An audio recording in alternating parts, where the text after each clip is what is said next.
ദേശായി കുടുംബത്തിന്റെ തൊട്ടപ്പുറത്തായിരുന്നു എന്റെ വീട്. സ്കിൻ കെയറിന്റെ ABCD അറിയാതിരുന്ന സമയത്ത് കണ്ണെഴുതി പൊട്ടൊക്കെ തൊട്ടാണ് ഞാൻ കിടന്നുറങ്ങിക്കൊണ്ടിരുന്നത്. എന്റെ അമ്മ കണ്ടോണ്ടിരുന്ന സീരിയലിലെ നായികമാരൊക്കെ വെൽ ഡ്രസ്ഡ് ആയിട്ട് മേക്കപ്പും ചെയ്ത് കിടന്നുറങ്ങുന്ന ആൾക്കാരും അതുപോലെ തന്നെ എഴുന്നേറ്റ് വരുന്ന ആൾക്കാരുമായിരുന്നേ. കൃത്യമായി എന്റെ തലയിലേക്ക് സ്റ്റോർ ആയ കാര്യം എന്താന്ന് വെച്ച് കഴിഞ്ഞാല് ഒരാൾ രാവിലെ എഴുന്നേക്കുന്നത് മുതൽ രാത്രി കിടന്നുറങ്ങുന്നത് വരെ ഫുൾ മേക്കപ്പിലായിരിക്കണം എന്നാണ്. അങ്ങനെ കൂട്ടുകാരും ഒത്തുള്ള ഡിസ്കഷനൊടുവിൽ നമുക്ക് എന്തൊക്കെ സാധനങ്ങൾ ഉപയോഗിച്ച് കഴിഞ്ഞാൽ സീരിയൽ നടിമാരെ പോലെ ആവാന്ന് കണ്ടുപിടിച്ചേ. അന്ന് ഫൗണ്ടേഷനെ കുറിച്ചൊന്നും ഞങ്ങൾക്ക് വലിയ അറിവില്ലായിരുന്നേ. നമുക്ക് വെളുക്കാൻ തേക്കുന്ന സാധനം ഫെയർ ആൻഡ് ലവ്ലി ആണല്ലോ. അതിനുവേണ്ടി അമ്മമാരുടെ ഫെയർനെസ് ക്രീമും ഞങ്ങളുടെ ഐലൈനറും കൺമഷിയും പിന്നെ ഞങ്ങളെ കഷ്ടപ്പെട്ട് ബുദ്ധിമുട്ടി പൈസയൊക്കെ സ്വരുക്കൂട്ടി വെച്ച് അവരെ പോലെ ചുണ്ടു ചുമപ്പിക്കാനായിട്ട് ഓരോ ലിപ് ബാമും കൂടെ മേടിച്ചു. അങ്ങനെ തട്ടിക്കൂട്ട് മേക്കപ്പും ചെയ്ത് ഉള്ളതിൽ ഏറ്റവും വലിയ മാല എടുത്തിട്ട് കൈ രണ്ടും നിറയെ വളയിട്ടിട്ട് സ്വയം കണ്ണാടി നോക്കി ഒരു 4-5 വട്ടം പറഞ്ഞു ഉറപ്പുവരുത്തുമായിരുന്നു, നല്ല സുന്ദരിയായിട്ടുണ്ട്, ഇനി പൊക്കോന്ന്. അങ്ങനെ ഞാനും എന്റെ ഫ്രണ്ട്സും കൂടെ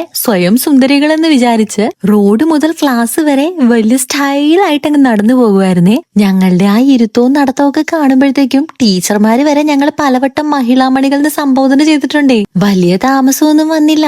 മുഖം നിറയെ പിമ്പിൾസ് ഒക്കെ ആയി ഞങ്ങളൊക്കെ പതുക്കെ ഓരോ ഡോക്ടേഴ്സിനെ കാണാൻ തുടങ്ങിയപ്പോഴാണ് അറിഞ്ഞത് സീരിയലും ജീവിതവും തമ്മിൽ യാതൊരു ബന്ധവുമില്ല. പക്ഷെ നമ്മൾ കാണുന്ന പല കാര്യങ്ങളും നമ്മളുടെ ജീവിതത്തെയും നമ്മളെയും സ്വാധീനിക്കുന്നുണ്ട്. ഇടയ്ക്ക് നമ്മുടെ തലച്ചോറും കൂടെ പ്രവർത്തിപ്പിക്കണം എന്ന് സാരം. നമ്മൾ കാണുന്ന പല കാര്യങ്ങളിൽ നിന്നും നല്ലത് മാത്രം സ്വീകരിക്കേണ്ടത് നമ്മളുടെ മാത്രം ഉത്തരവാദിത്തമാണ്.